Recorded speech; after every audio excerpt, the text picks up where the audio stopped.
Bonjour, Salam, ça va? labas, Ça va très très bien. kol shi mzyan.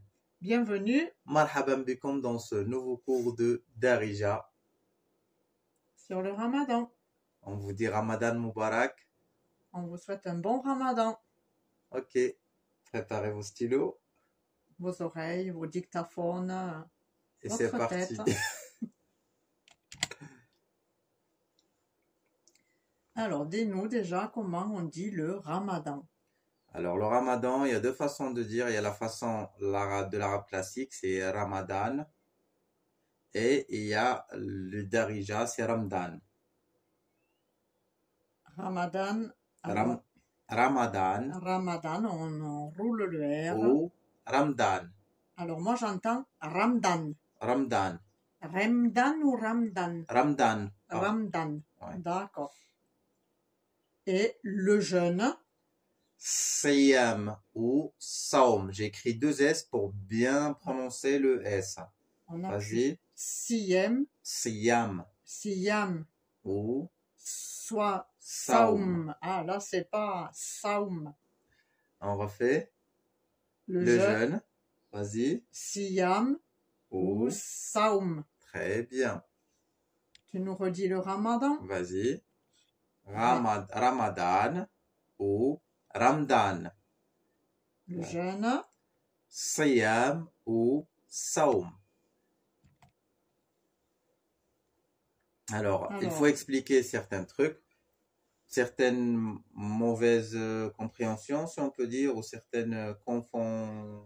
oui, c'est des mauvaises interprétations. Exactement. Exactement. Ramadan ou le Ramadan, ce n'est pas jeûner.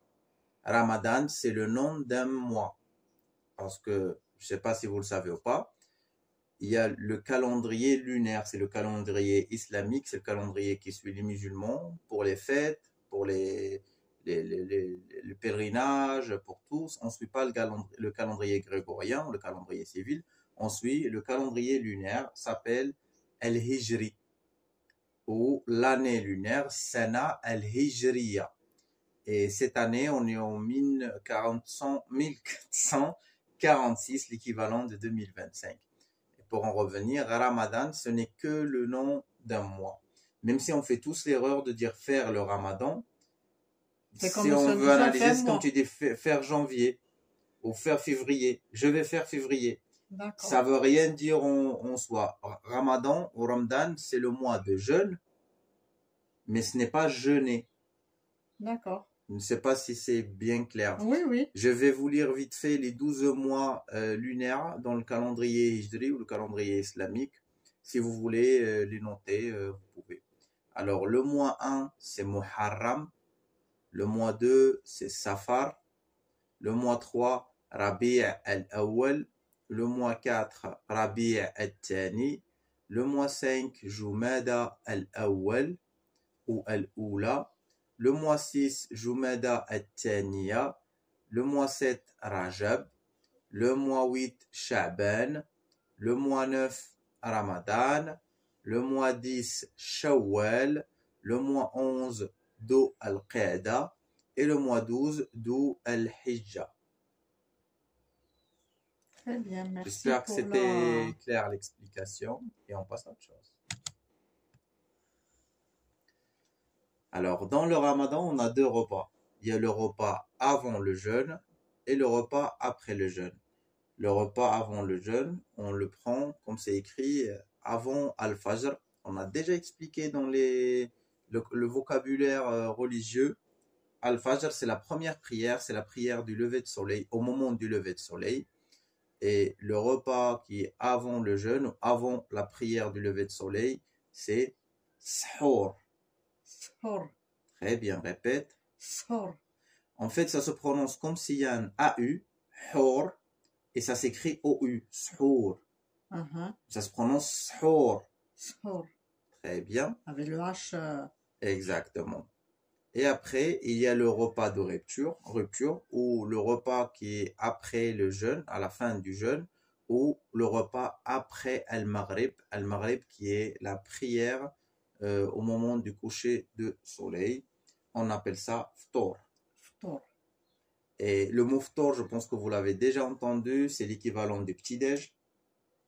Oui. Et au ramadan, c'est l'équivalent du repas après le jeûne. Ouais. Parce que le ftor, linguistiquement, dans l'arabe classique, c'est le repas après la faim. D'accord. Et c'est pour ça qu'on dit ftor au matin, par exemple, le petit-déj, parce qu'après une nuit que tu n'as pas mangé, tu manges. C'est après une Oui, coupure de c'est l'inverse nourriture. en fait, mais Exactement. alors comment souhaiter bon ramadan à quelqu'un? Il y a deux façons de le souhaiter. On dit Ramadan Mubarak ou Ramadan Karim. Ça veut dire Ramadan béni, on Mhm. bénit un mois de Ramadan ou un mois de Ramadan généreux. Ramadan Ouais. Karim, ça veut dire le Ramadan généreux. Ou Ramadan Mubarak, c'est le mois de Ramadan béni. Je ne sais pas D'accord. si j'ai bien Oui. expliqué. Et on a fait une petite faute, c'est bon appétit.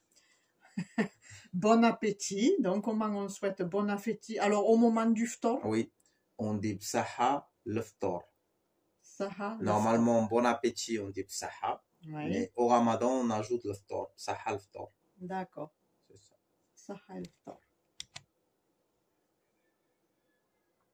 Alors, comment on dit je jeûne pour un homme?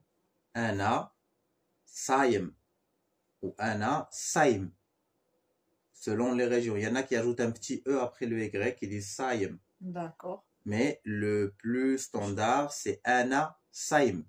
Anna Saim. Très bien. Pour une femme, je jeûne Ana Saïma. Anna Saima. Très bien. Est-ce que tu jeûnes pour un homme? Wesh Saïm. Wesh Saim. Très bien. Ou est-ce que tu jeûnes pour une femme? Wesh Saïma. Wesh Saima. Très bien. On répète. Je jeûne. Ana Saïm. Pareil pour une femme, je jeûne. Ana Saïma. Est-ce que tu jeûnes pour un homme? Wesh Saïm. Et est-ce que tu jeûnes pour une femme? Wesh Saïma. Voilà quelques repas typiques Ramadan. Exactement, il y a quand même des choses qui sont typiques à la rupture du jeûne. Exactement. Donc, les dates, Tmar, tmar, la soupe, la célèbre soupe, harira. harira. Oui. Celle-là, c'est pas naturel pour nous de Ben le oui. dire harira. Le thé, ça vous le savez, hein. Atay. Atay. Les gâteaux, alors les gâteaux traditionnels, on peut dire. Qu'on consomme beaucoup au Ramadan, c'est Shabbakia. Shabbakia. Shabbakia. Très bien. Les msemen qui n'ont pas de traduction. Il y en a beaucoup qui disent un peu les crêpes marocaines, un truc comme ça, Ouais. mais les msemen, c'est différent. C'est, on peut dire, des crêpes feuilletées. Msemen. Msemen. Et les mille trous. Bagrir. GH, ça se lit toujours R. R. Comme Tarazout, ce n'est pas Tagazout. Donc, le R et deux R roulés à la suite. Oui, Bagrir. Bahrir. Très bien, tu l'as bien dit. On répète. Les dates. Tmar. La soupe. Harira. Le thé. Atay. Le gâteau. Shabbakia. Les msemen. Msemen. Les mille trous. Bagrir. Alors, on aimerait bien vous dire, vu qu'on parle de ces repas, que vous pouvez le trouver dans notre livre. Elle est là. Viens là. Elle est là. C'est un livre de recettes traditionnelles que nous avons écrit il y a 2 ans, 3 ans. Vous trouverez toutes ces recettes et encore plus les tagines, les jus, les crêpes marocaines, les soupes, les mille trous, les batbout, les pains traditionnels, tout ce que vous voulez. Vous pouvez le commander, le lien est dans le premier commentaire et dans la description. Et il est dispo sur Amazon, bien sûr. Voilà, on souhaite un bon ramadan à tout le monde ou un bon jeûne du ramadan. Oui. Et Bon appétit si vous êtes en train de manger ou vous avez déjà mangé. c'est là où ça finit cette vidéo. On espère que le cours était bien pratique pour vous et que ça vous aidera dans votre vie quotidienne au Maroc, soit pour le voyage, soit pour l'installation. Oui. Et on aimerait bien vous dire que si vous êtes intéressé par le voyage ou l'installation au Maroc, nous avons écrit 4 guides. Le premier guide, c'est le guide des conseils. Le deuxième guide, c'est le guide des circuits.